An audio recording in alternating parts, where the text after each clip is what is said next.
కాశ్మీర్ ప్రతి భారతీయుడి సెంటిమెంట్. ఈ కాశ్మీర్లోని కొంత భాగాన్ని 1947లోనే పాకిస్తాన్ ఆక్రమించుకుంది. దీన్ని తిరిగి ఇవ్వాలని ఎప్పటి నుంచో పాకిస్తాన్పై భారత్ ఒత్తిడి పెంచుతోంది. సైనిక చర్యతో దాన్ని తీసుకోవాలని భారత్లోనూ చాలా కాలంగా డిమాండ్లు ఉన్నాయి. కానీ భారత్ నేరుగా పీఓకే కోసం దాడి చేయడం కుదరదు. పహల్గామ్లో ఉగ్రదాడికి పాకిస్తాన్ ఉసిగొల్పి భారత్కు పీఓకేను వెనక్కి తీసుకునే అవకాశం ఇచ్చింది. అయితే దాడి తర్వాత పాకిస్తాన్ సైలెంట్గా ఉంటే కూడా పీఓకేపై దాడి భారత్కు అంత సులువు కాదు. కానీ పాకిస్తాన్ సిమ్లా ఒప్పందం నుంచి తప్పుకుంది. ఇదే మోడీకి టర్నింగ్ పాయింట్గా మారింది. పీఓకేలోకి అడుగు పెట్టేలా చేసింది. నిజంగానే పీఓకేను భారత్ వెనక్కి తీసుకుంటుందా? సిమ్లా ఒప్పందం ఏమిటి? ఈ డీల్ నుంచి పాక్ తప్పుకొని తప్పు చేసిందా? Watch the story. పీఓకేలోకి ఎంట్రీకి ఇదే సరైన టైమా? సిమ్లా డీల్ నుంచి పాక్ ఎగ్జిట్, ఢిల్లీకి వరమ, పాక్ పై మోడీ ప్రతీకారం ఎలా ఉండబోతోంది? పహల్గాం ఉగ్రదాడికి ప్రతీకారం తీర్చుకుంటామని భారత్ పదే పదే హెచ్చరిస్తోంది. ఉగ్రవాదులు, వారి స్పాన్సర్లు, కుట్రదారులు భూమి మీద ఎక్కడ దాక్కున్నా వదిలేది లేదనే ప్రధాని మోడీ ఇప్పటికే తేల్చి చెప్పారు. మోడీ వార్నింగ్స్ తో పాకిస్తాన్ వెన్నులో వణుకు పుడుతోంది. సైన్యాన్ని సిద్ధం చేసి ఆయుధాలతో సహా సరిహద్దులకు తరలించింది. భారత్లో మాత్రం పహల్గాం ఉగ్రదాడిపై ఆగ్రహంతో ప్రజలు రగిలిపోతున్నారు. Surgical స్ట్రైకో, air స్ట్రైకో వద్దంటున్నారు. పాక్పై ప్రతీకారం గట్టిగానే ఉండాలని ప్రతి భారతీయుడు కోరుకుంటున్నాడు. దాడిపై ప్రధాని నరేంద్ర మోడీ మాత్రం మౌనంగా ఉన్నారు. సింహం అడుగు వెనక్కి వేసిందంటే అది పారిపోవడానికి సంకేతం కాదు, కాచుకుని బలంగా పంజా విసరడానికే అన్నది ఎదుటి జంతువులకు తెలియదు. ప్రస్తుతం మోడీ సైతం మౌనంగా ఉన్నారు అంటే ఊరుకున్నారని కాదు.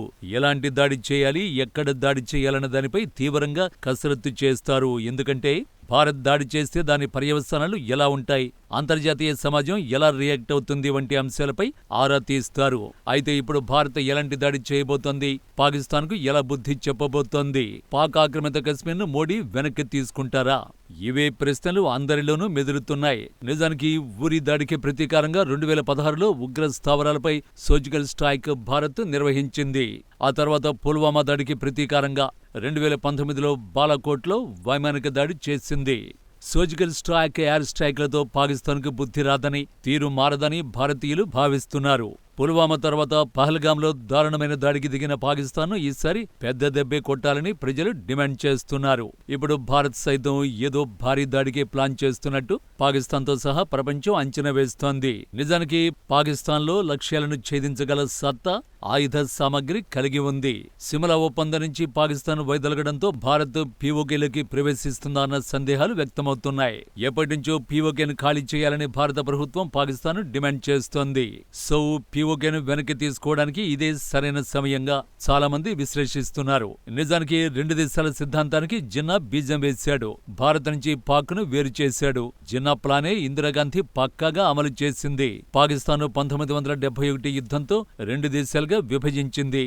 ఇప్పుడు పీఓకేను కూడా మోడీ విడగొట్టి భారత్లో విలీనం చేసుకోవాలన్న డిమాండ్ పెరుగుతున్నాయి. నిజానికి పాకిస్తాన్ ఉగ్రవాద శిబిరాలను ఎక్కువగా పీఓకేలోనే నిర్వహిస్తోంది. ఈ ఉగ్రవాద శిబిరాలు పాక్ ఆర్మీ ఆధ్వర్యంలో నడుస్తున్నాయి. పహల్గాం ఉగ్రదాడిలో పాకిస్తాన్ సైన్యాన్ని దాని చీఫ్ ఆసిమ్ మునీరే భారత ప్రధాన నిందితులుగా పరిగణిస్తోంది. ఉగ్రవాదుల్ని, పాకిస్తాన్ సైన్యాన్ని దెబ్బకొట్టాలంటే పీఓకే స్వాధీనమే సరైన ప్లాన్ గా చాలా మంది భావిస్తున్నారు. వరల్డ్ నంబర్ 1 సీక్రెట్ ఏజెన్సీ మొసాద్తో కలిసి దాడికి భారత్ ప్లాను వేస్తున్నట్టు తెలుస్తోంది. ఇక్కడ మొసాద్ ఎందుకు ఇన్వాల్వ్ అవుతోంది అంటే ఇటీవలి కాలంలో పీఓకేలో గాజాకి చెందిన హమాస్ ఉగ్రవాదులు పర్యటించారు. పహల్గాం దాడిలోనూ హమాస్ స్టైల్ కనిపిస్తోంది. క్రూరంగా అమాయకుల్ని చంపడం, సడన్ గా దాడి జరపడం వంటి పరిణామాలతో మొసాద్ ఎంట్రీ ఇస్తోంది.